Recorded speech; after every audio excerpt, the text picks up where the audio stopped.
إلى مشايخنا والمسلمين أجمعين، خصوصا إلى والدينا وأولادنا وأسراتنا وقرابتنا أجمعين، وخصوصا إلى سيدنا شيخ المشايخ محمد عن سيدنا حمزة صلى الله عليه وسلم. سيد الشيخ الشيخ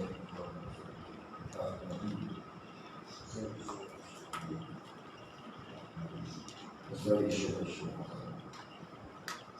الشيخ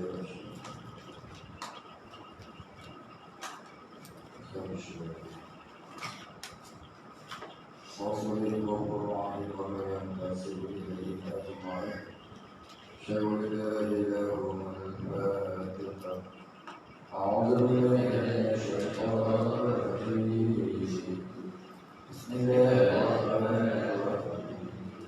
الحمد لله رب العالمين الرحمن الرحيم مالك يوم الدين إياك نعبد وإياك نستعين اهدنا الصراط المستقيم صراط الذين أنعمت عليهم غير المغضوب عليهم ولا الضالين.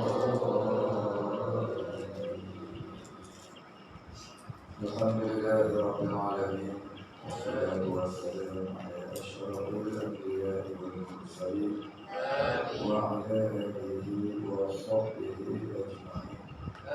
اشرح صدري ويسر لي أمري واحلل عقدة من لساني يفقهوا قولي. لا علم لنا إلا ما علمتنا إنك أنت العليم الحكيم. رضينا بالله ربا وبالإسلام دينا وبمحمد نبيا ورسولا. اللهم اجعلنا من التوابين واجعلنا من المستغفرين واجعلنا من المتطهرين واجعلنا من الموحدين واجعلنا من المهتدين واجعلنا من المخلصين له الدين واجعلنا من المتقين. اللهم احينا بحياة العلماء وبموت الشهداء آمين يا رب العالمين.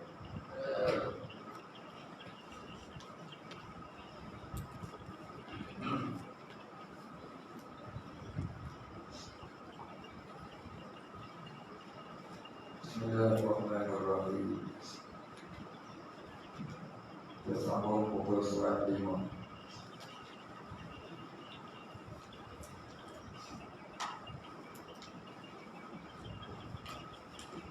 Maka jangan kita sangka itu.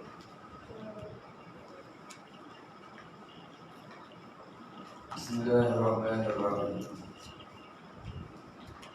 Qala musannif wal mu'allif rahimahullah ta'ala wa nafa'ana bihi wa bi'ulumihi wa barakatihi amin ya rabbal alamin.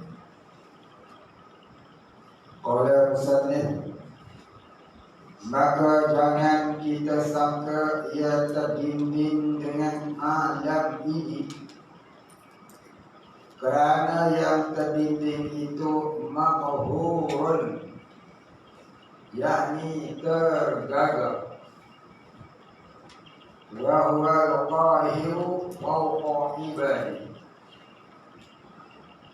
Artinya, ialah yang mengerasi atas segala hamba-Nya. Baik, apa kata dia? Maka jangan kita sangka ia Allah Subhanahu wa ta'ala.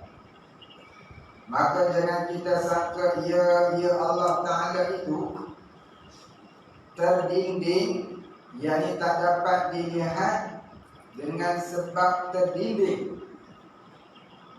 Terdinding, yakni tak dapat dilihat oleh mata kita dengan sebab terdinding dengan alam ini. Kerana yang terdinding itu maqhurun, yakni tergagap. yakni keterpaksaan.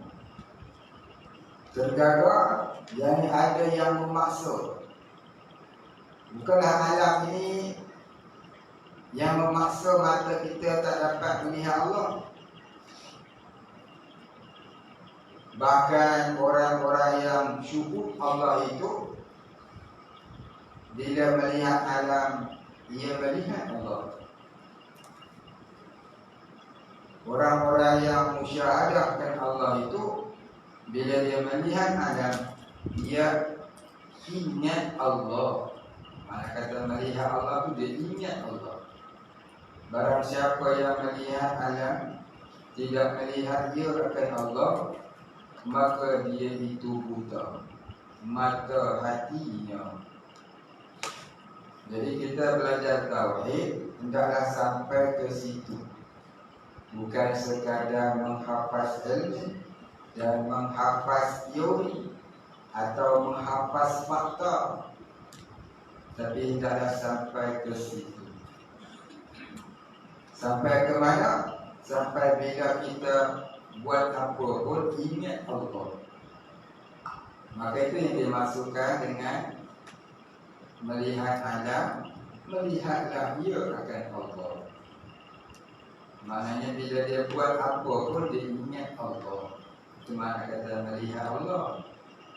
Jadi melihat Allah itu bukanlah melihat dengan mata kepala. Siapa yang kata aku melihat Allah dengan mata kepalaku, tiada khilaf, dia itu syirik dan kafir.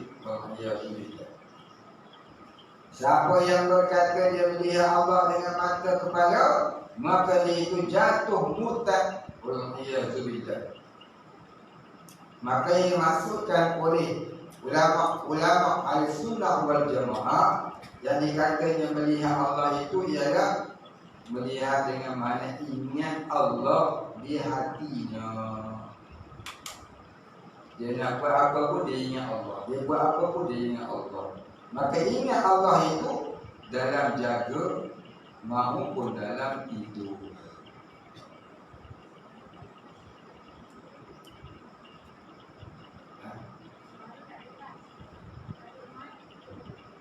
Main dia tak dekat dia. Cuba cek tengok. Nah.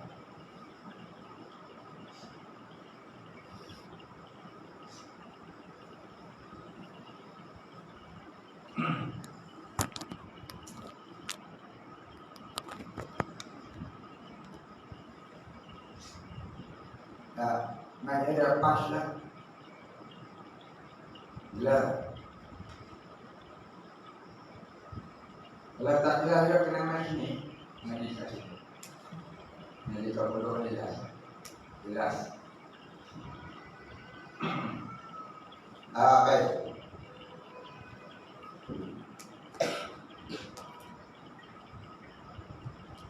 Jadi itu makna kata melihat Allah. Jadi kita ni tak dapat melihat Allah bukan kerana terdinding oleh alam. Tak dapat melihat Allah itu ada beberapa pengertian. Yang pertama, tidak dapat melihat Allah dengan mata. Maka tak dapat lihat Allah itu, yakni tak dapat lihat Allah dengan mata itu kerana mata itu memang tak mampu melihat Allah. Di dalam syurga nanti dapat melihat Allah bukan dengan mata, tetapi dengan seluruh tubuh yang tak ada kafiat, tak ada cara. Pada hari itu baru kita tahu melihat Allah ni macam mana. Bagi orang yang masuk syurga lah. Orang tak masuk syurga tak dapat juga melihat Allah. Maka sebesar-besar nikmat dalam syurga itu ialah nikmat melihat Allah, iaitu melihat Allah dengan seluruh tubuh.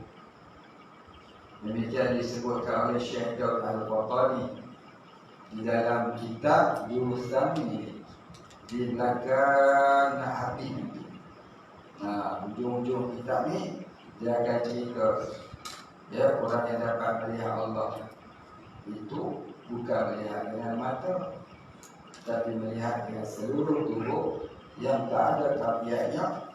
Pada hari itulah, pada hari dapat melihat Allah itu, barulah orang yang melihat Allah merasai nikmat melihat Allah, yang tak ada lagi nikmat yang lebih besar daripada nikmat melihat Allah.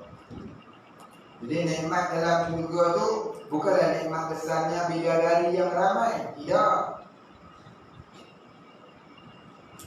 Nikmat yang besar tu bukanlah dapat makan minum yang tak terhingga banyaknya, tidak. Bukanlah berseronok dalam syurga tu dinamakan nikmat yang besar, tidak. Tapi nikmat yang besarnya ialah sentiasa dapat melihat Allah, sentiasa terasa kehadiran Allah. Maka orang-orang wali, orang-orang yang menjadi nabi dan rasul, mereka sudah dapat nikmat ini di dalam dunia ini lagi, yaitu nikmat sentiasa terasa kehadiran Allah dalam kehidupan, menyebabkan segala nikmat-nikmat dunia tidak mereka terliur dan ingin pun.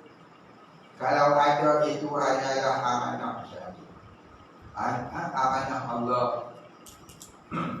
Nikmat yang mereka rasa dan nikmat sentiasa duduk dalam ma'allah, sentiasa bersama Allah, sentiasa merasakan kehadiran Allah dalam kehidupan. Allahul Hadir, Allahul Nazir, Allahul Nabi. Itu ada surat Samad kat ni, tulang dia tetek kat ni. Itu jabatan kastamnya, kastam dia, kastam PLI.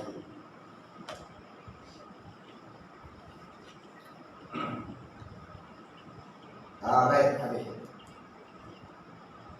Jadi melihat Allah ni dah sering kali kita sebut, dan kita tulangkan.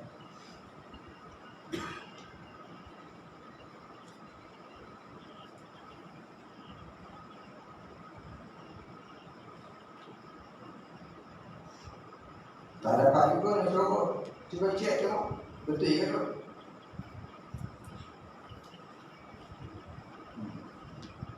Tak betul. Tak ada yang lain. Betul.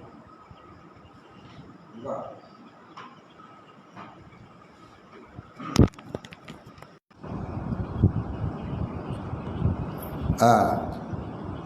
Cuba cek tengok, bunyi tak bunyi? Tak bunyi confirm kena mari sini. Baik, habis.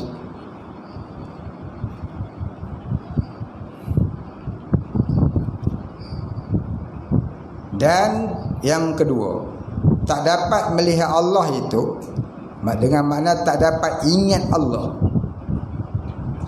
Tak dapat melihat Allah, yakni tak dapat ingat Allah itu kerana hati terhijab dengan ananiyah. Hati terhijab dengan ananiyah.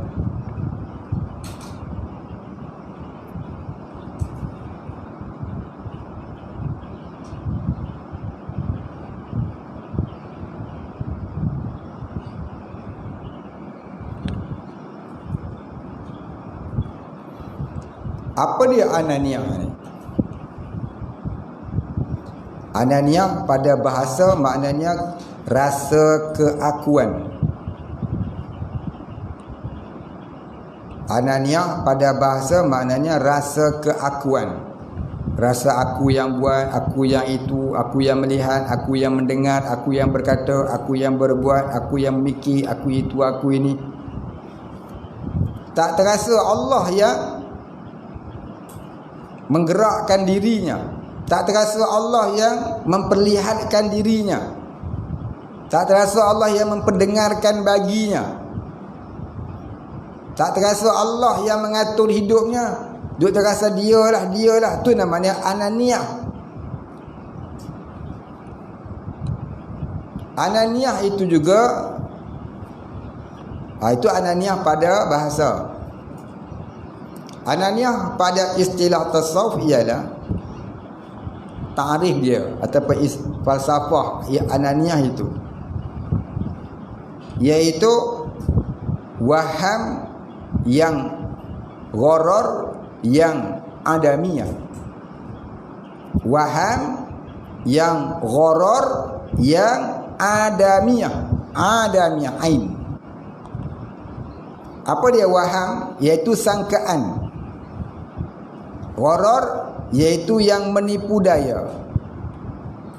Adamiyah iaitu yang sebenarnya tiada.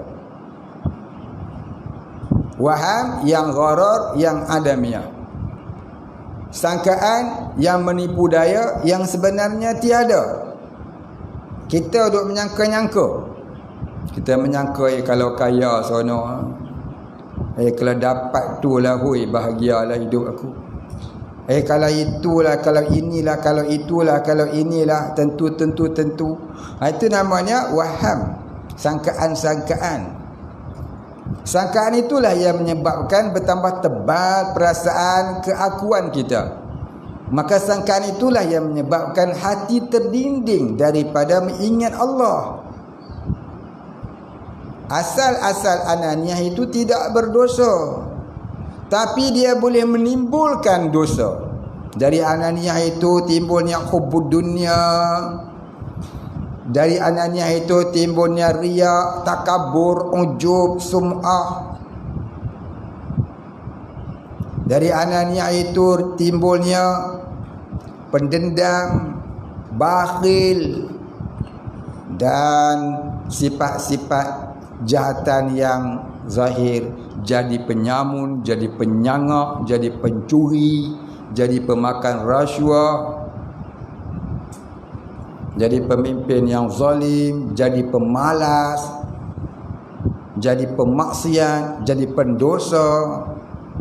Akhirnya ada yang menjadi kufur dan syirik kepada Allah, hingga jadi musyrik, hingga jadi kafir, hingga jadi murtad, wal'iyazubillah, dan yang lebih berat jadi munafik.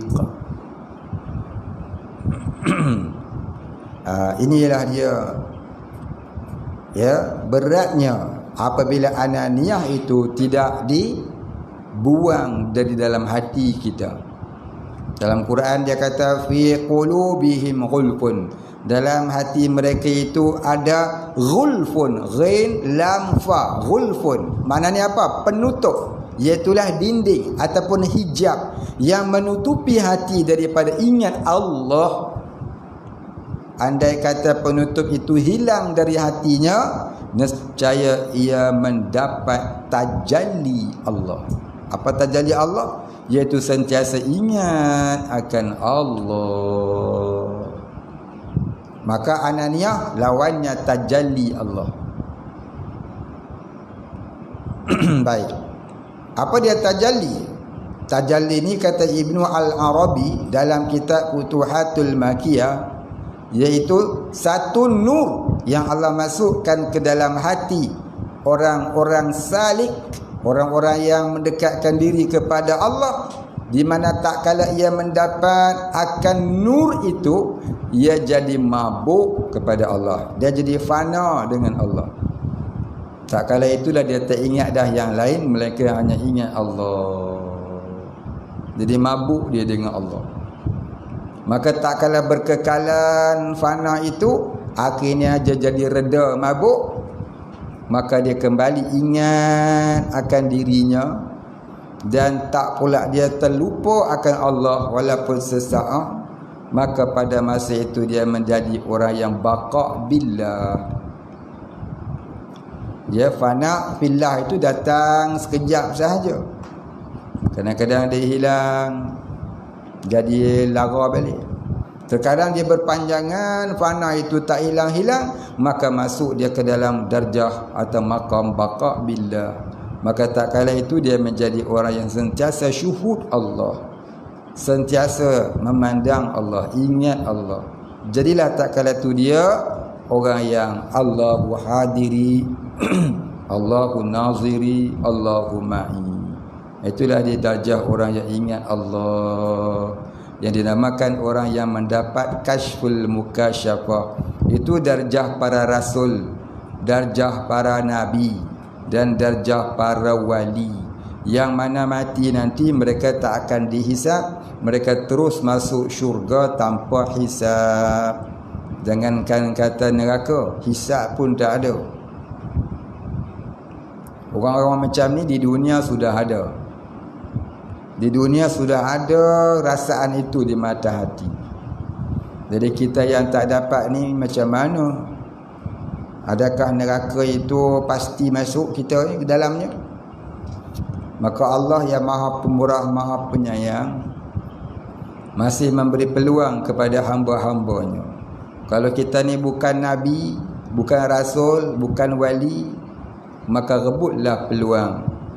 Apa peluang dia? Yang pertamanya, jadikan kamu orang yang mati syahid. Mati syahid dunia akhirat. Jadi kita ni wajib bercita-cita untuk mati syahid. Siapa yang tak bercita-cita untuk mati syahid, maka dikhawatiri matinya su'ul khatimah. Jadi mati syahid ni bukanlah saja-saja nak sebut, bahkan wajib bercita-cita. Kahwin 4 ni tak wajib cita-cita, tapi mati syahid itu wajib bercita-cita. Siapa tak ada cita-cita mati syahid, khawatiri. Dia khawatiri mati su'ul khatimah. Itulah kita hari-hari kita doa, Allahumma amitna bi mauti syuhada. Ya Allah, matikanlah kami sebagai mati syahid mu'rakah, syahid akbar, syahid besar, syahid dunia akhirat. Yang kedua, kalau tak ada peluang juga untuk menuju kepada mati syahid sebab tak ada perang sabilillah, maka jadilah orang yang bertaubat. Jadi orang yang bertaubat. Innallaha yuhibbut tawwabin wa yuhibbul mutatahhirin. Sesungguhnya Allah Ta'ala mengasihi orang yang bertaubat dan orang yang menyucikan diri, orang yang membersihkan di hatinya dan dirinya dari segala jenis dosa, fahsyak, mungkar dan munafik, kemunafikan. Kalau itu pun tak ada, jadilah orang yang talibul ilmi sampai mati. Nabi kata utlubul ilma, talabul ilmi minal mahdi ilal lahdi. Menuntut ilmu itu dari buayan sampai ke liang lahat. Ada orang kata itu bukan hadis, ada orang kata itu hadis maudhu', ada orang kata itu hadis dhaif.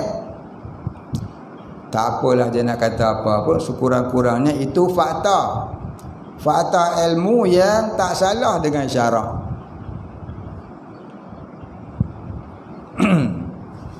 Nuntut ilmu dari buayan lagi. Kat mana nuntut ilmu kat buayan? Masa lahir-lahir mak kita bubuh kita dalam buayan, dalam dui, dia baca apa? Dia baca Fatihah, dia baca ya kursi, dia baca la ilaha illallah, dia nasyid, dia baca asmaul husna. Jadi itu adalah pengajian. Itu kita belajar. Dia ajar anak dia supaya ingat Allah. Sampailah mati. Bila mati masuk dalam tanah, tu imam talqin ke atas.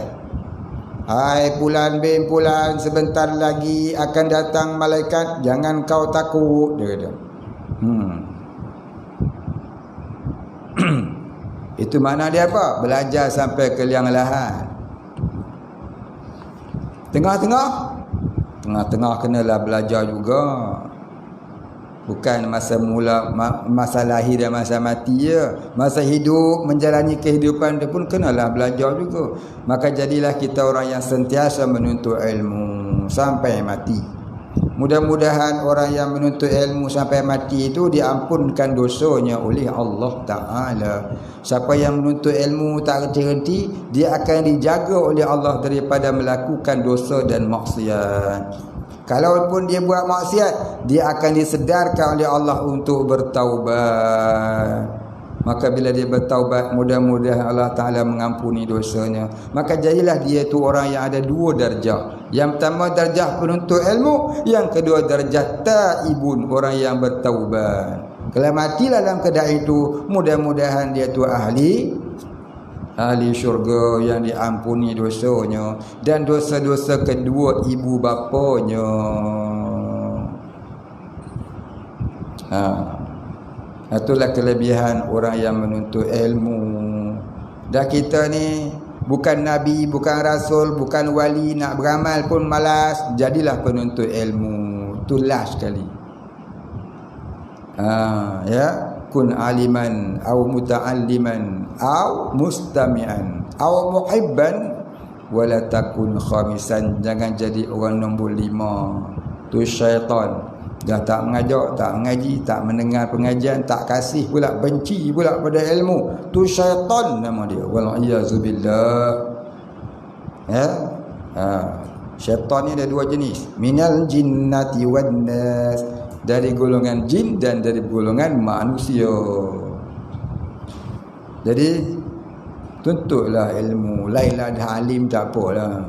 Dah alim tak tuntut ilmu pun tak apa dah. Dia nak beramal yang sunat-sunat tu kasak ke dia lah.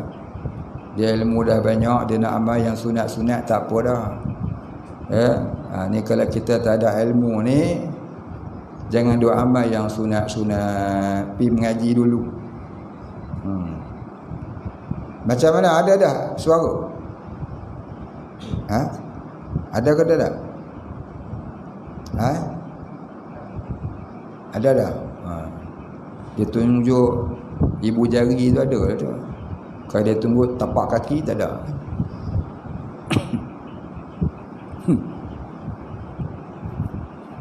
Baik Habib. Maka tetapi ia tersembunyi. Ia Allah itu tersembunyi. Tersembunyi makna tak dapat dilihat. Padahal ia terlebih zahir daripada tiap-tiap suatu. Allah Ta'ala itu maha zahir. Namanya saja Az-Zahiru. Kan Tuhan tu namanya Az-Zahiru. Hari-hari kita baca Asma'ul Husna.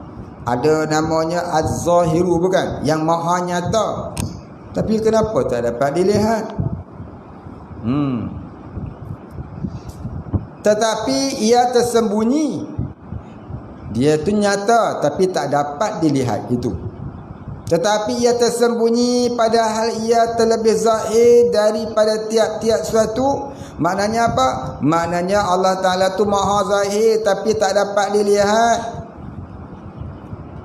Dan hanya sungguhnya terdinding makhluk itu daripada sebab sangat nyatanya. Jadi makhluk tak dapat melihat Allah itu bukan sebab terdinding, tapi sebab tersangat nyata Allah itu. Allah itu tersangat nyata, tersangat cemerlang, dan sangat cemerlang cahayanya. Maka ia yang terlebih zahir daripada bahawa mengambil dalil atasnya. Maknanya tak perlu lagi nak ada dalil sebenarnya untuk mengenal Allah, kerana dia teramat nyata. Orang yang kena ambil dalil ni sebab dia tak nyata. Tapi kalau dia dah nyata, tak perlu lagi ambil dalil. Dalil ni apa dia? Kriteria dia. Kita tak nak jumpa seseorang, kita nak kenal dia, kita kena ada ambil kriteria dia tu macam mana, tinggi ke, rendah ke, kurus ke, gemuk ke, macam mana bentuk dia, bahasa dia macam mana, bangsa apa. Jadi kita ambil hafal fakta-fakta tu dulu, nak kenal dia. Tapi bila dah jumpa, fakta tu semua kita dah buang. Pasal apa? Sudah nyata di depan kita. Itulah orangnya. Faham? Faham? Apa yang faham? Belum kenal, kenalah ada dalil untuk dikenali. Sudah kenal, tak perlu lagi dalil sebab sudah mengenali. Maka jadilah tak kala kenal itu kenal mengenal. Kita yang tak jumpa, yang tak kenal Allah, maka kita belajar sifat 20. Itu dalil. Belajar sifatnya dan dalil-dalil sifatnya. Belajar sifat Allah dan dalil-dalil sifat Allah supaya kita kenal Allah. Tapi bila kita sudah kenal dengan sebenar-benar kenal, maka semua dalil itu tak perlu lagi. Seperti orang duduk di darjah musyahadah, i'tiqad yang jazam pun tidak perlu, dalil pun tidak perlu. Yang perlu kepada i'tiqad yang jazam dan dalil itu orang awam. Orang awam dia kenapa? I'tiqad yang jazam, muafakat bagi yang sebenar dan ada dalil. Tapi orang yang sudah kenal Allah dengan sebenar-benar kenal, orang yang sudah syuhud akan Allah, dia tak perlu lagi dalil, tak perlu lagi i'tiqad. Bahkan tajalli itu melebihi daripada i'tiqad yang jazam. Baik.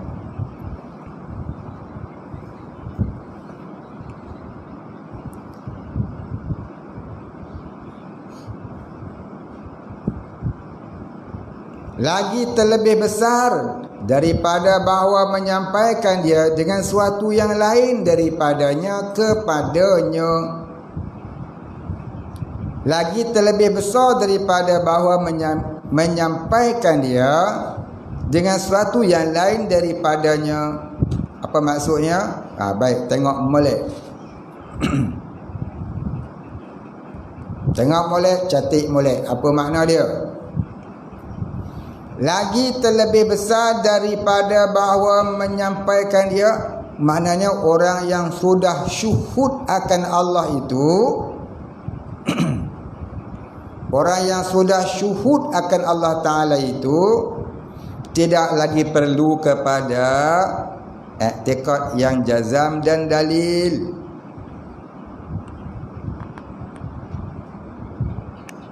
Dengan suatu yang lain, iaitu apa suatu yang lain tadi?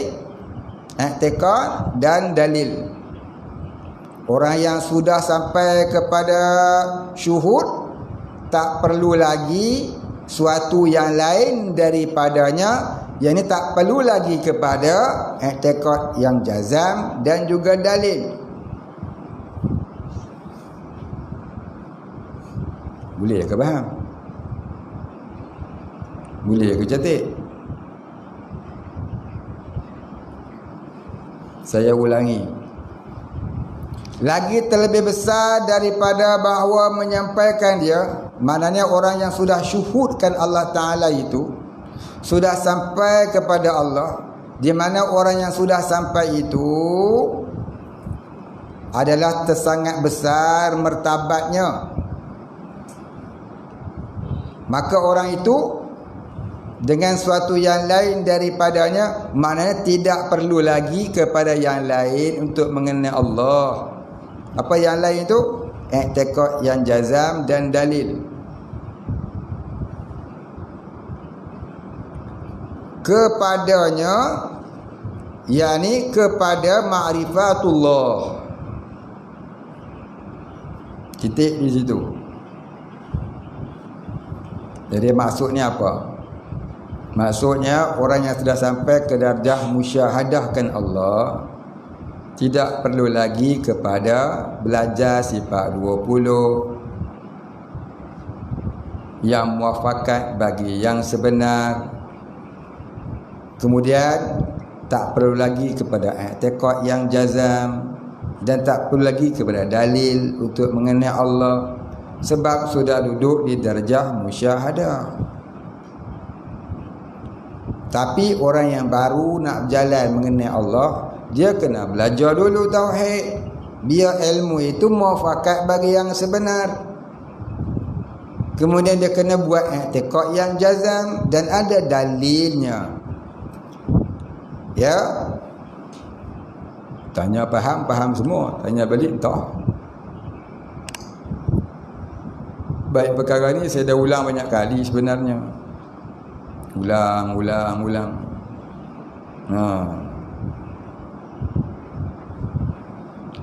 Banyak kali cerita lah. Jadi saya pun tak mau cerita panjang.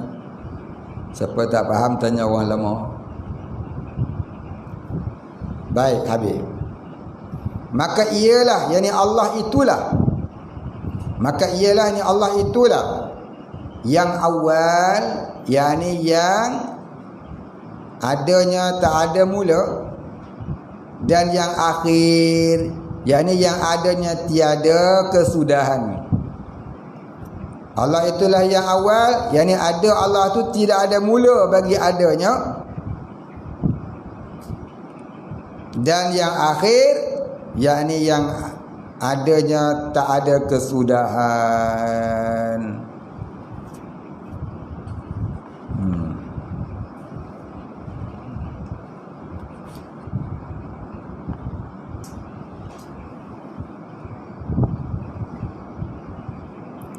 Orang dobit di buku, bukan dobit di kitab. Dobit di kitab mana nak cukup? Pakai rosak kitab tu. Dobit di buku daftarun, bukan di kitab pun. Dobit di buku tulis. Saya ajar banyak kali ya, salahkan nak khabar. Di kitab tu tulis nombor berapa, buat garisan tu kena ada pembaris, kena ada pen. Satu ayat saya baca tu garis kat mana mula, kat mana akhirnya garis, buat nombor, tulis di buku tulis. Ni cara nak ngaji kitab turas, kitab warisan ulama silam. Bahasanya payah, ilmunya tinggi, payah nak faham. Jadi nak dobit dia jangan dobit di kitab tu. Rosak kitab tu ni.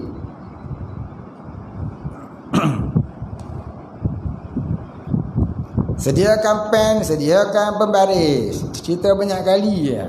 Dobit juga di buku kitab tu. Berapa rosaklah buku tu nanti. Dekat buku kitab tu cuma buat garisan. Berapa kalimah ada yang tak faham tu tarik garis kan, buat nombornya, kemudian tulis dekat buku tulis. Buku tulis tu setiap kali masuk nak mengaji kitab apa, tulis tarikh bila, kitab apa, muka surat berapa, baris ke berapa. Tulis nombor dia di buku kitab, tulis huraian dia di buku tulis. Nanti malam balik matlaah balik, ingat, hafal dan ingat. Tu cara mengaji. Jangan mengaji pakai tadah telinga Ni mengaji pondok. Mengaji tadah telinga je jadi. Bawa kitab tutup, dengar ceramah je. Tak jadi. 40 tahun mengaji pun tak jadi. Darah. Itu dia mula tu yang orang tak nak ngaji kitab tauhid ni. Pasal apa? Nak kena catik, nak kena tumpu, nak kena balik matlaah. Kitab tauhid tak ada orang nak mengaji. Itu disebutkan di akhir zaman orang tak nak ngaji kitab apa? Orang tak nak belajar ilmu tauhid. Orang suka belajar ilmu gelak-gelak, ilmu suka-suka. Pasal apa? Ilmu yang paling syaitan benci, ilmu tauhid lah. Sebab tu ilmu yang paling utama dalam agama, ilmu tauhid. Ilmu yang paling syaitan tak suka. Siapa belajar tauhid, Tok Guru saya kata dia akan kena tuhmahan manusia. Kebencian manusia. Dulu aku dah kena, dia kata.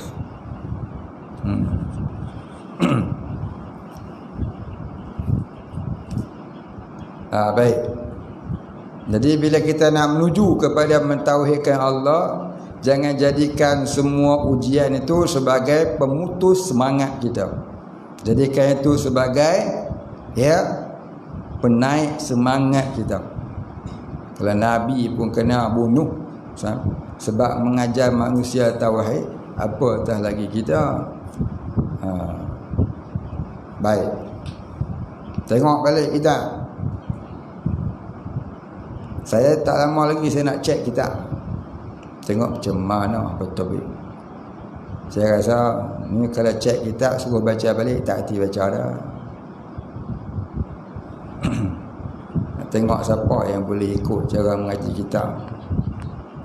Mengaji kitab Turas ni tak kira lah kitab Jawi ke kitab Arab, dia kena ada undang-undang dia, cara dia. Cara nak ngaji dia bukan pakai dobik ya.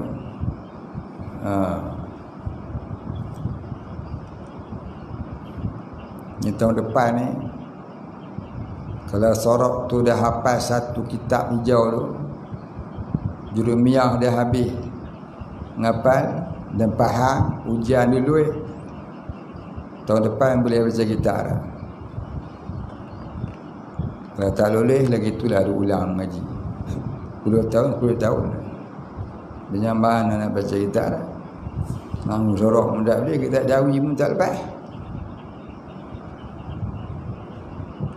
Baik, sambung. Dan yang zahir, Tuhan tu yang maha zahir, yang maha nyata. Dan yang batin, dialah yang batin, iaitu Tuhan yang di dalam hati orang-orang ma'rifah ingatkan dia. Dan ialah dengan tiap-tiap suatu itu amat mengetahui. Dan dialah dengan tiap-tiap suatu itu amat mengetahui. Muhitun. Dan ialah dengan tiap-tiap suatu itu amat meliputi. Ala innahu bikulli syai'in muhit. Fusilat ayat 52. Meliputi di sini saya tak nak cerita ni benda hakikat ni. Jadi kita ambil dobik ialah meliputi di sini ni benda hakikat, perkara hakikat. Maka hakikat ni cerita dalam FB ni jadi takut ada orang yang salah faham, jadi sesat pula salah faham dia tak mau cerita. Cuma ni kalau di segi tafsir secara syariat, ala innahu bikulli syai'in muhit, maksudnya ketahuilah sesungguhnya Allah Ta'ala itu dengan tiap-tiap satu itu meliputi ia. Maka kata ulama syariat, muhit atau meliputi itu ialah ilmunya. Ilmu Allah meliputi tiap-tiap suatu.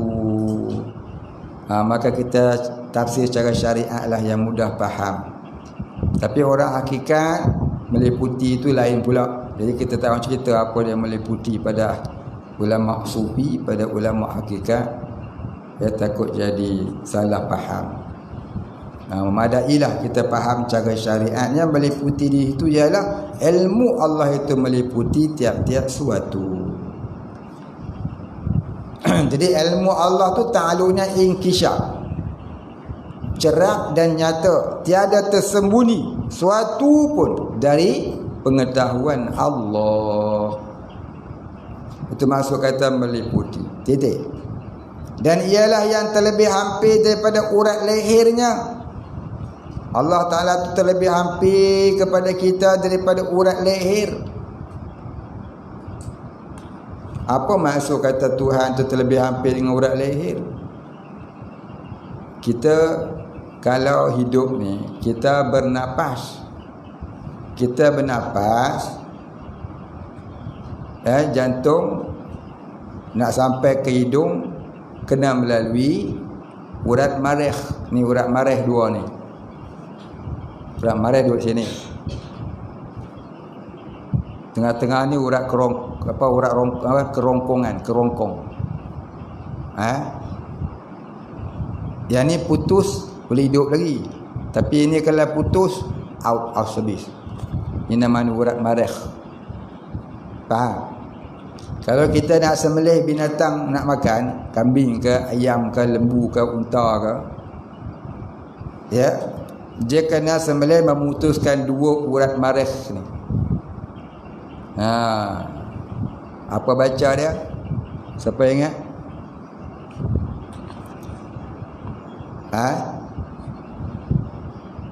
Apa? Bismillahirrahmanirrahim. Oh itu ya. Mana urat marikh? Tak ada. Siapa ingat? Dah tulis dah dulu. Mana buang? Itulah kata. Tulis-tulis, letak almari. Itu namanya ilmu almari. Bukan ilmu mari. Ilmu almari. Mari itu datang, almari itu pergi mampu. Tulis, siap tulislah dulu ni. Tak mau salin. Tak tahulah saya. Kita nak sembelih, kita baca apa? Nawaitu an adbaha hadzal madhbuh bi an aqta'a wadajain halalan. Allahu akbar, Allahu akbar, Allahu akbar, Allahu akbar.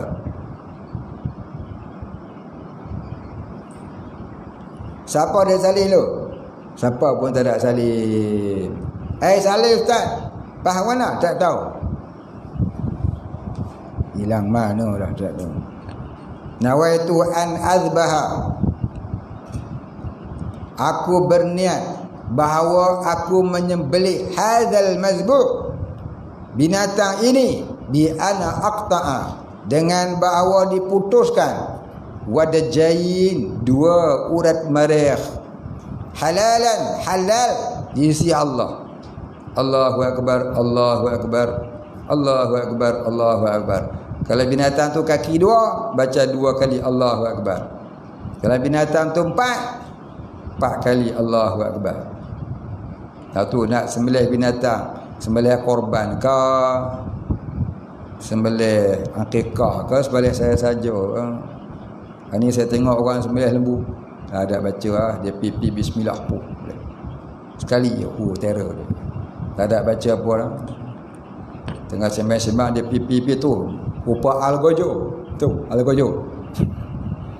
Algojo tu algojo. Algojo lah tu. Algojo ni orang yang menjalankan hukum pancung sampai mati ke atas orang yang dihukum bunuh dalam Islam. Dia pergi-pergi tu dia tak tengok tak apa dah, takut timbul kesian. Dia pipi tu pak bubuh tu pancung mati, dia berjalan terus. Itulah tengok orang ni 9 lembu algojo. Algojo, lepas tu algolojo. Lepas tu sehari kita boleh tengok lembu tu tak putih sebelah pun ada. Saya pernah tengok lembu orang sembelih korban, sebelah yang putih, sebelah tak putih. Tak nak mati dulu. Sebab tak nak mati lagi. Kalau mati jadi bangkai. Lepas tu nak sembelih ni bukan kata kuat saja, dia kena belajar juga apa nak putus. Ya. Kena pergi belajar, ambil ilmu sembelih, cara belajar, kena tahu cara.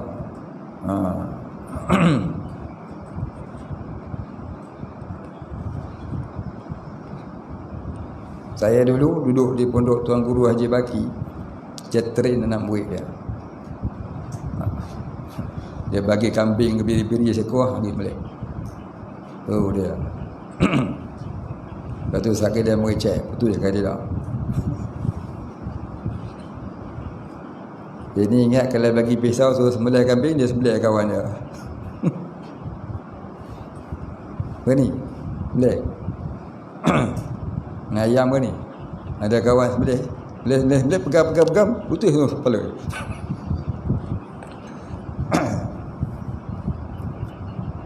Baik. Jadi itu namanya wadajain, putus urat. Jadi Allah Ta'ala ni lebih hampir daripada urat marikh. Mana urat maris tu kalau putih mati. Orang kata. Urat maris tu, dua urat leher tu, kalau putus mati. Maknanya apa dah? Nyawa kita dengan urat tu hampir. Kalau urat tu putus mati kita. Itulah Allah lebih hampir daripada itu. Pasal apa? Allah itulah yuhyi wa yumit. Allah itulah yang menghidupkan dan yang mematikan. Itu maksudnya Allah terlebih hampir daripada urat maris. Ada orang yang putus urat maris pun tak mati-mati. Cuba tengok, ada orang tunjuk gambar dalam video. Lembu kena sembelih, dah putih dah urat maris, dia bangun berdiri selamba. Orang tengok pelik. Pelik apa? Itu maknanya Allah lebih hampir dari urat maris. Kalau Allah tak izinkan dia mati, dia tak mati walaupun dah putih dua urat marisnya. Jadi orang yang arif billah, dia bukan pandang lembu tu pelik, dia pandang betapa hebatnya Allah yang kamal jamal qahar muntaqi, yang yuhyi wa yumit wa huwa ala kulli syai'in qadir. Pada masa itu dia fana dalam mandang Allah yang yuhyi wa yumit. Tapi orang jahil tengok, oh peliknya lembu ni, peliknya lembu ni. Lembu tu tak pelik, hang tu yang pelik.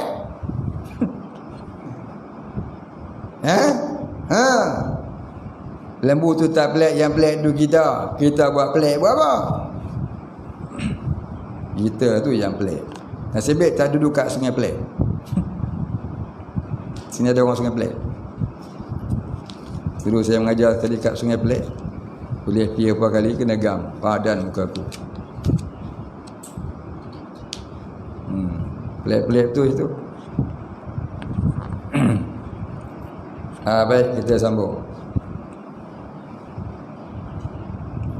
Mana tadi?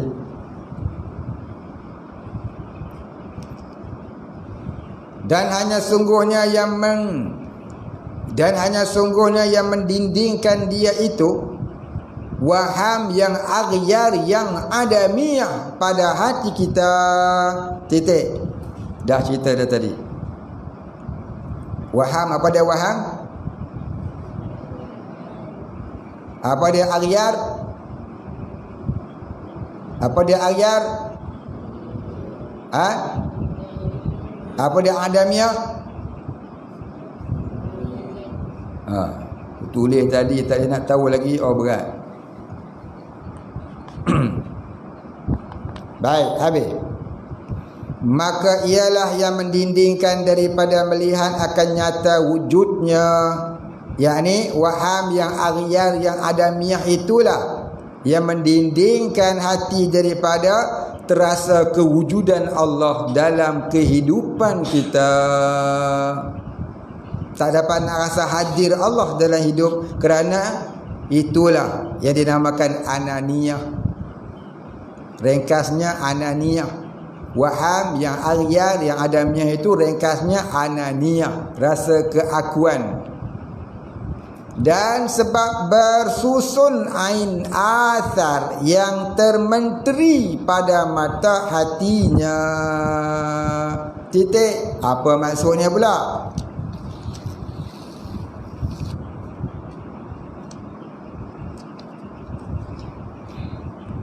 Dan juga yang menyebab kita terdinding daripada melihat Allah tu, tak terasa Allah, tak teringat Allah, tak boleh nak ingat Allah pun. Mayang pun tak ingat Allah. Sebab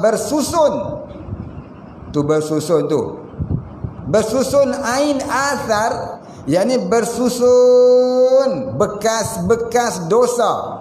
Ain athar tu dengan mana bekas-bekas dosa yang termenteri, yakni yang terwelding dalam mata hati. Tanya Balung, apa makna welding? Termenteri, bukan menteri kebudayaan, belia dan sukan. Tu bukan menteri kesihatan, bukan termenteri itu jadi menteri. Termenteri di mana termeteri, terpeteri. Ataupun cakap orang putih ni welding, orang Melayu ni sebut terperi, peteri tu tak faham dah. Tanya orang welding, minta peteri apa peteri? Putih Gunung Ledang ke? Menteri ke? welding. Cakap lah. Cakap orang putih boleh faham. Itu maksud yang termenteri, mana yang di welding. Dalam Quran dia sebut ghisyawah fi qulubihim maradun fazadahumullahu marada. Dalam hati mereka itu ada penyakit. Sebab dia tak berubat penyakit dia, maka Allah tambahkan lagi penyakitnya itu.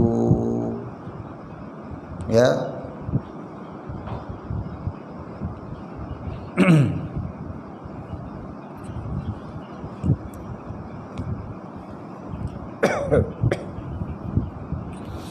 Baik. Jadi apabila penyakit itu tak diubati, lama-lama dia jadi macam kena weldingnya. Tahu tak? Macam simen tu, lama dah berlumut, lama-lama dia jadi bersebati dengan simen, bubuh klorok pun tak mau hilang. Tu namanya termenteri ataupun termeteri. Termeteri ataupun terpeteri. Senang mudahnya welding. Ya, ghisyawah. Dalam surah Al-Baqarah dia sebut ghisyawah. Tertutup seolah-olah di welding.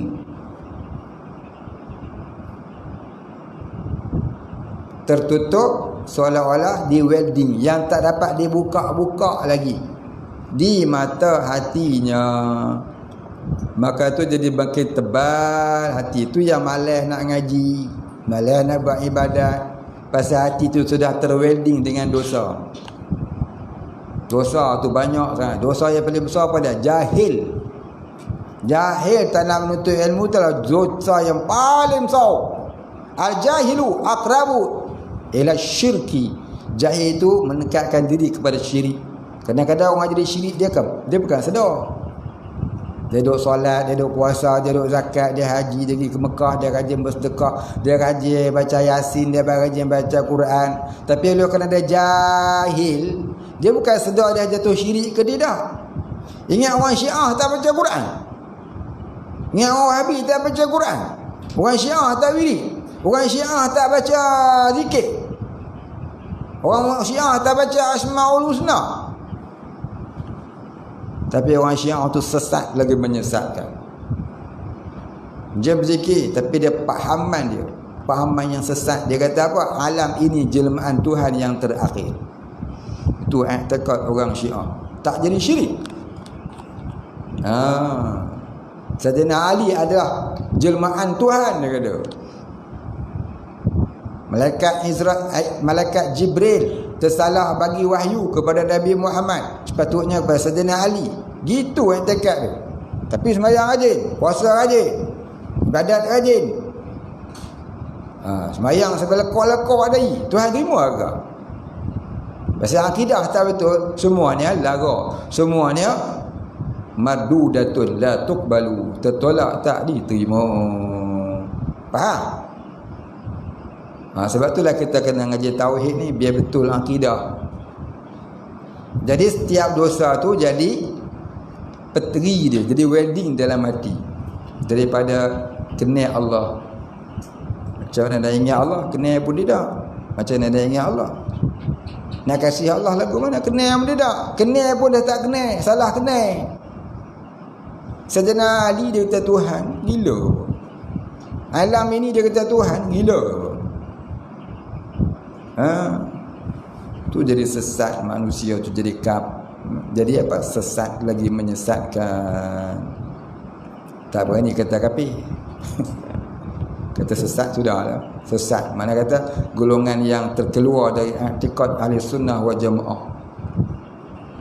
Golongan yang terkeluar dari i'tikad ahli sunnah wal jamaah selain daripada ahlul bait, mereka adalah sesat lagi menyesatkan. Ya. Akhir zaman ni ada dua kumpulan yang dia boleh. Ahli sunnah wal jamaah dan ahlul bait. Lain pada itu adalah sesat lagi menyesatkan. Jadi kita gelak kuat sekali pun cukup. 3 kali. Gelak ha ha ha 3 kali, 3 titik hitam jatuh dalam hati. Yang jadi apa? Jadi ain athar. Jadi bekas dosa. Zikir tak betul. Zikir tak betul jadi apa? Zikru syaitan. Itu lagi berat. Balik tolong tegur. Kalau mak ayah kita baca subhanallah subhanallah subhanallah subhanallah subhanallah subhanallah subhanallah, jangan terus tegur. Yang tengah makan nasi lagi ke, tengah ada direct relax tu set, baru tegur dia.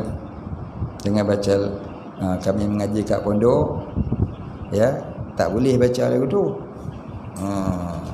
Pasal jadi zikru syaitan. Tak sebut nama Allah, sebut nama syaitan. Tapi nak sebut lagu, nak sebut lah ikut tajwid mak oi. Macam mana sebut tajwidnya? Subhanallah, subhanallah, subhanallah. Tapi ada juga pelajar di sini yang degil buat kepala dia. Subhanallah, subhanallah, subhanallah, subhanallah. Yang akhir buat Allah. Ini subhanallah, subhanallah. Itu namanya zikrul syaitan. Jadi saya pesan kepada imam yang jadi imam, kalau dengar anak buah zikir tak betul, berhenti pergi katok kepala dia. So dia nganga mulut, cabut gigi tu, tukar gigi kucing. Bukan kata gigi dia tak sesuai dengan lidah tu. Sebut tak betul-betul. Lama duduk sini dia berzikir tak betul. Lalu dah sebut lah. Zikir dia betul. Warattilil Quran tartila. Nak kuat tak apa. Memang bagus pun zikir kuat tu, menghalau syaitan. Tapi kalau baca salah tu menggamit syaitan. Tu kadang-kadang banyak sekolah-sekolah kena histeria lah apa. Zikir tak betul, syaitan dia main. Tolong jangan zikir tak betul, mari syaitan di histeria akan susah. Kita bukan tu bomo nak pandai halau jin-jin ni tak betul. Kali lagi zikir syaitan balik lah.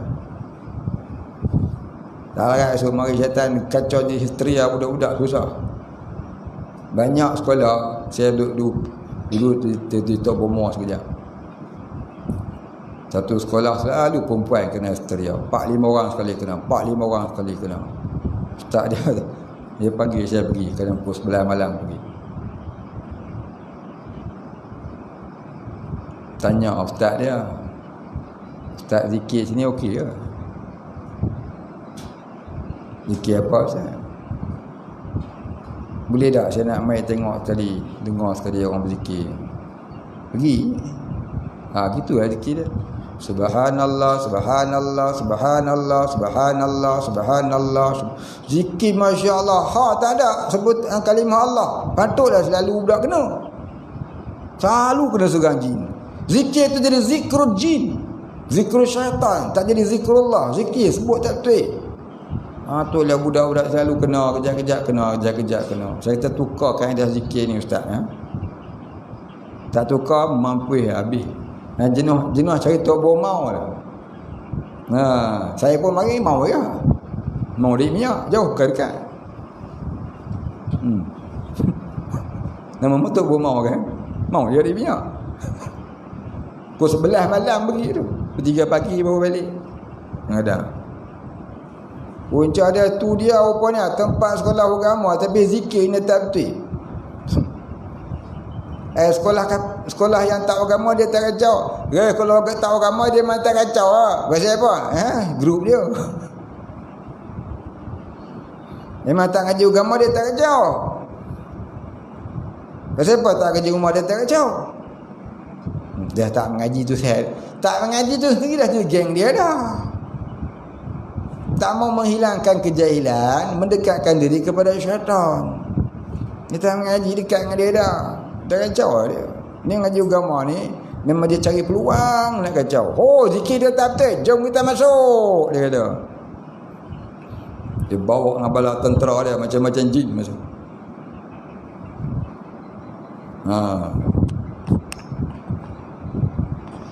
Lagi dia panggil apa? Siapa lah ustaz ni marah sangat kalau zikir tak betul. Memang saya marah. Pasal apa? Esok kalau orang pula kena jin. Dah lah sini pun dia kena lah. Seorang dua kena. Bukan perempuan orang lelaki. Seorang dah kena. Dia tak baik-baik.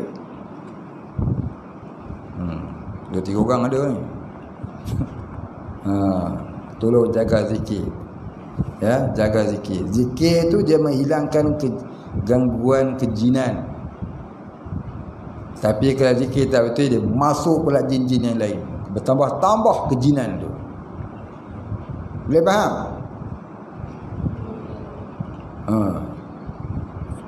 Orang perempuan pun jaga. Tolong jangan zikir tak betul, graduate. Tolong pantau ustazah. Bukan ada 6 week tu zikir tak betul, tolong khabar dia. Zikir biar betul. Esok kena rasuk jin ke apa, histeria, siapa nak jampi? Saya tak larat jampi Orang pergi hospital bahagia duduk situ. Tahu hospital bahagia. Duduk situ pegang jari. Tolong pantau zikir biar betul. Baca Quran biar betul. Tu kesukaan jin menyesatkan orang mengaji agama. Kesukaan jin menyesatkan orang mengaji agama. Orang yang mengamalkan wirid tertentu, itulah dia.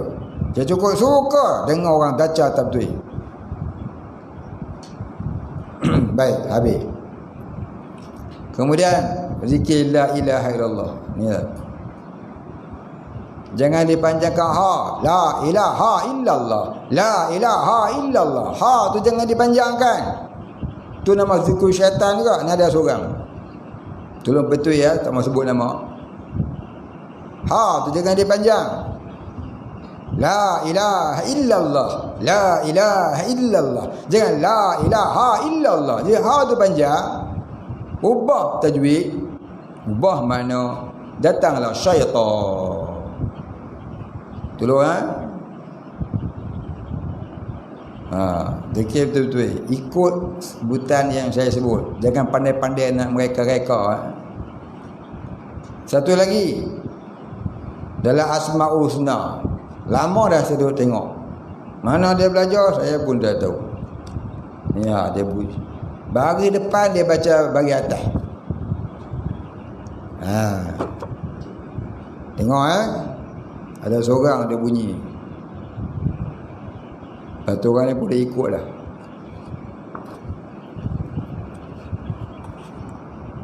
Al-Hakamul Adlul Latiful Khabir. Ada seorang tu dia baca lama dah. Saya pun tak tegur. Lupa nak tegur. Dia dah baca Adlul Latif. Al-Hakamul Adlul Latiful Khabir. Siapa dia tu? Jangan sebut lah. Semua orang tahu. Lepas ni ubah. Jangan dia baca Adlul. Semuanya Asma Husna tu baris akhirnya tu baris doma. Mana ada bagi fathah? Suka-suka baca. Ni saya dah khabar lah. Jangan lagi dia baca Adlal Lati. Faham apa? Tukar Faham Muhammad? Tukar dia dengan panjang. Sebut tak sebut kata ustaz kan kata aku pada dia.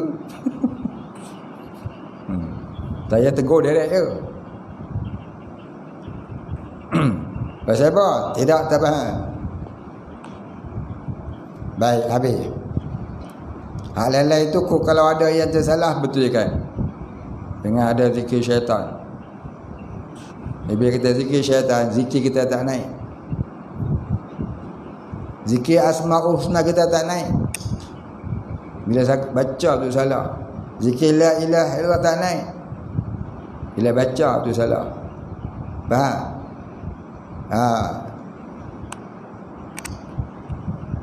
Baik, habis.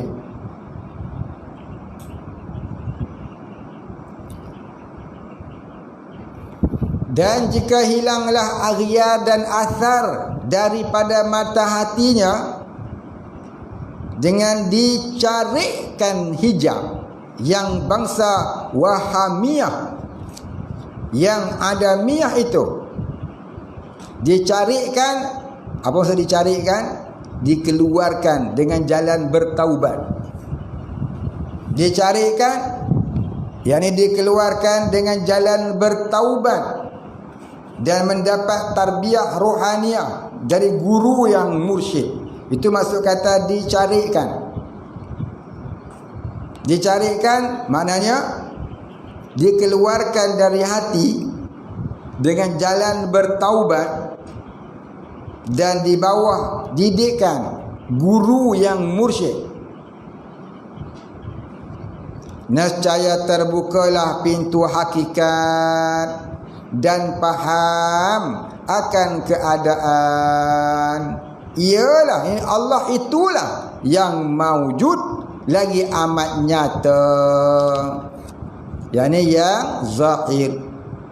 Dan nescaya keluarlah cahaya matahari ma'rifah, iaitu nur tajalli Allah yang membawa kepada mengenal Allah. Dan ilmu, yakni ilmu ma'rifatullah, ilmu laduni. Dan melihatlah ia akan ainul wujud yang terlebih daripada mengambil dalil. Dan melihatlah ia, yakni dan merasailah ia. Dan melihatlah ia, yakni dan merasailah ia di dalam hatinya ingatan kepada Allah, ingatan kepada ainul wujud, iaitu ingatan kepada Allah yang terlebih daripada mengambil dalil, yakni yang tidak perlu lagi kepada mengambil dalil. Yang terlebih daripada dalil, yakni yang tak perlu lagi mengambil dalil atasnya.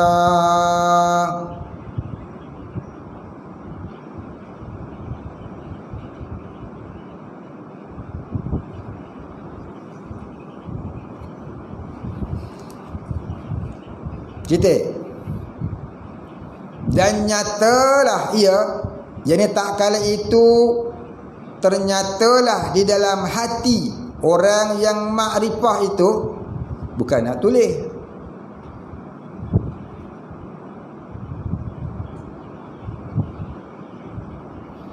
Dan nyatalah, nak kena cek juga buku tu dah.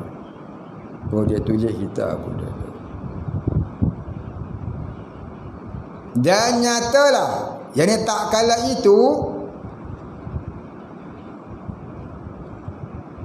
ternyatalah di hati orang-orang yang sudah terbuka akan pintu hakikat itu, ia yang menyatakan tiap-tiap sesuatu, yakni ia Allah itulah, ia yakni Allah itulah yang menyatakan tiap-tiap sesuatu, yakni yang menjadi dalil atas tiap-tiap sesuatu. Maknanya apa? Maknanya belum jadi orang yang arif billah, dia kata alam ini dalil adanya Allah. Tapi bila seseorang itu sudah menjadi arif billah, Allah itulah yang menjadi dalil atas tiap-tiap suatu. Itu maksudnya yang kita urai dan kita hikam tu. Jadi dalam sebuah hadis kursi ada sebut, kata Nabi SAW, Allah berfirman. Apa kata Allah? Aku tidak boleh dijadikan dalil atas tiap-tiap suatu. Akulah, yakni Allah, yang menjadi dalil atas tiap-tiap suatu. Orang awam dia jadikan alam sebagai dalil adanya Allah. Tapi orang yang arif billah, Allah itulah dalil akan adanya alam. Bukan alam menunjukkan Allah, Allah yang menunjukkan alam. Yang tepatnya mana? Allah menunjukkan alam ke alam menunjukkan Allah? Kalau alam menunjukkan Allah, mana alam dulu ada, lepas tu baru ada Allah. Alam dulu ke ada Allah dulu?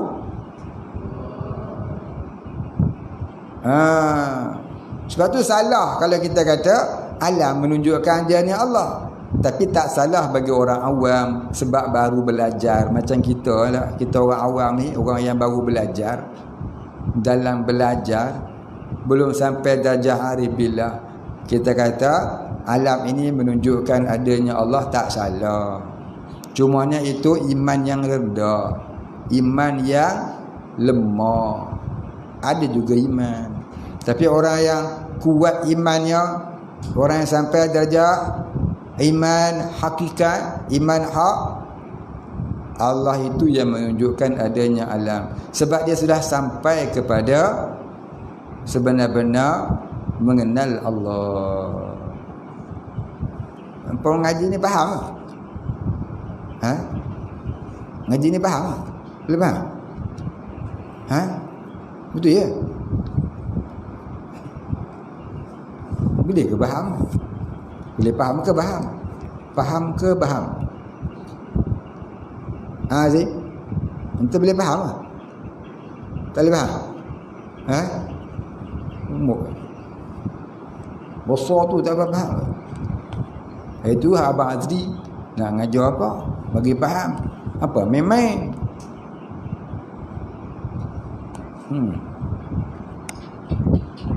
Muhammad boleh faham tak? Tak faham ke? Muhammad boleh faham, Meta Azim tak faham. Ente bagi badan dia kat Muhammad. Muhammad bagi badan dia kat Azim. Tukar kepala. Hasan boleh faham? Boleh faham? Faham ke repot kau Ustaz Adil Adha?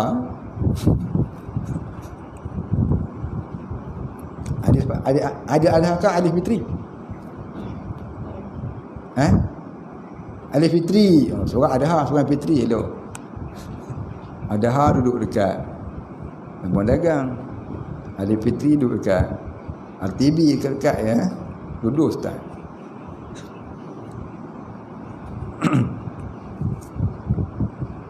Boleh faham ke Firdaus? Boleh? Kita tulang kabur kat Azim, dia tak faham pun. Boleh faham habis?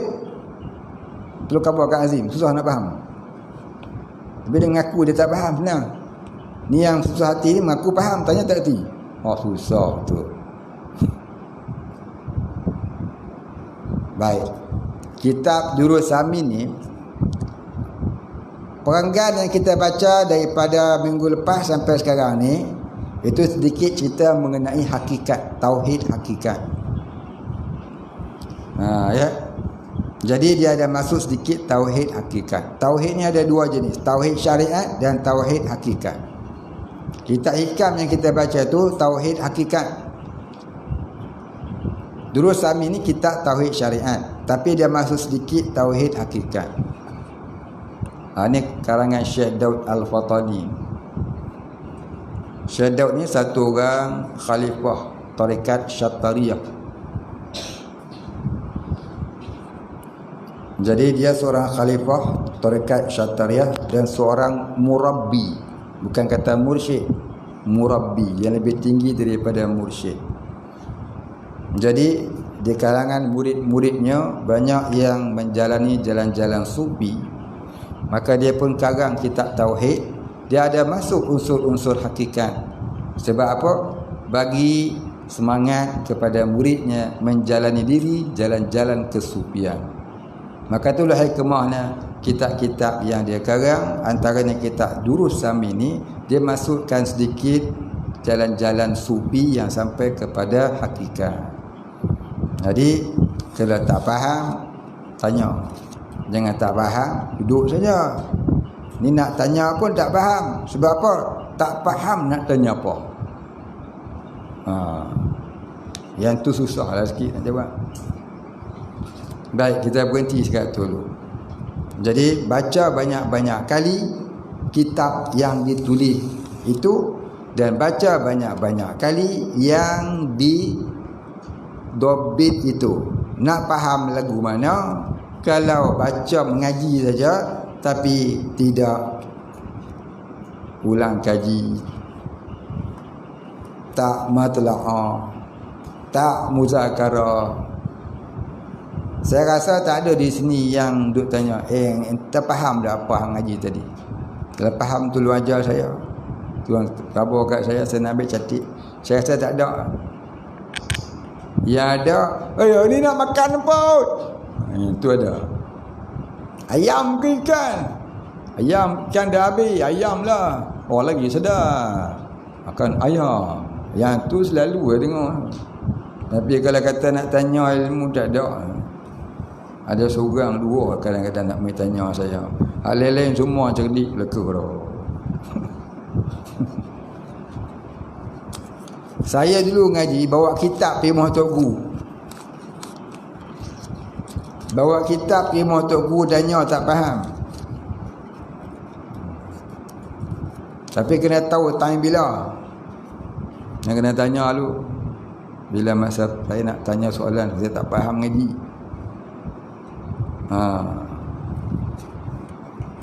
Jadi kena tanya dulu lah time bila. Tapi time saya ni time kuliah. Jadi tak mana tak faham tu, masa muzakarah tu, masa duk matlaah tu tak faham, tulis saya. Apa tak faham? Bagi ke berapa, tak faham kat mana. Jangan duk pergi rumah saya. Nak kebal saya siap pergi rumah, kadang-kadang saya banyak kerja.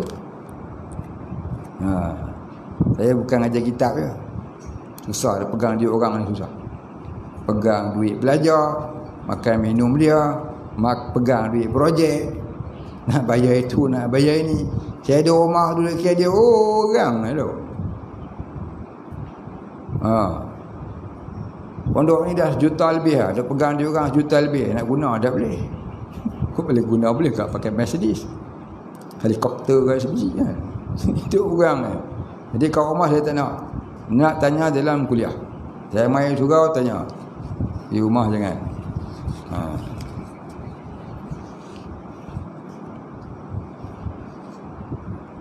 Jadi kita berhenti sekat dulu, kemudian katanya, dan lagi maksud daripada ilmu ini ila akhirih wallahu a'lam. Wala ilma lana illa ma 'allamtana innaka antal alimul hakim. Wallahu a'lam. Al-Fatihah. A'udzu billahi minasy syaithanir rajim. Bismillahirrahmanirrahim. Alhamdulillahi rabbil alamin arrahmanir rahim maliki yaumiddin. Iyyaka na'budu wa iyyaka nasta'in. Ihdinas siratal mustaqim. Siratal ladzina an'amta 'alaihim ghairil maghdubi 'alaihim waladdallin. Bismillahirrahmanirrahim. Alhamdulillahi rabbil alamin. Wassalatu wassalam ala asyrafil anbiya'i wal mursalin wa ala alihi wa sahbihi ajma'in. Allahumma ighfir lana dhunubana warhamna wa antal ghafurur rahim. Allahumma ighfir lana dhunubana wa liwalidina warhamhum kama rabbayana shighara wa limashayikhina wa lilmuslimina ajma'in برحمتك يا أرحم الراحمين. اللهم نور قلوبنا بنور معرفتك يا فتاح يا رزاق. افتح لنا فتحا قريبا كما فتحته على أنبيائك وأوليائك وعبادك الصالحين. صلى الله على سيدنا محمد وعلى آله وصحبه أجمعين. سبحان ربك رب العزة عما يصفون وسلام على المرسلين والحمد لله رب العالمين. تقبل الله منا